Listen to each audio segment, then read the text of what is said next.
म नेपाली एफएम निमित दिआई हो। अब सुन्नुहोस् आजको मुख्य समाचार। सुरुमा काठमाडौँबाट एउटा महत्त्वपूर्ण खबर छ। नेपालमा सामुदायिक रेडियो प्रसारणको थालनी भएको 30 वर्ष पुगेको छ र यसले देखाउँछ उत्तिकै छ सामुदायिक रेडियोको मोह।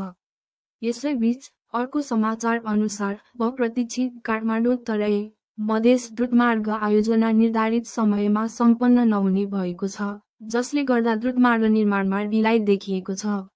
यता अन्तर्राष्ट्रिय समाचारमा गाजा सिटीबाट आएको छ।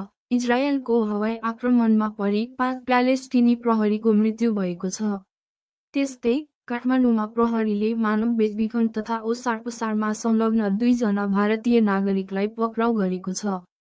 अर्कोतर्फ ऊर्जा मन्त्री श्रेष्ठले शिवचाटारस्थित विद्युत भार प्रेषण केन्द्रको निरीक्षण गरेका छन्।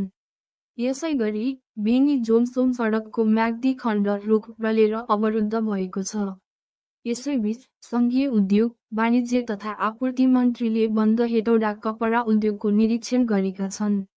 त्यसैगरी बागमती प्रदेशका मुख्यमन्त्रीले प्रविधिसँगै गुणस्तरीय शिक्षालाई जोड दिएको बताएका छन्।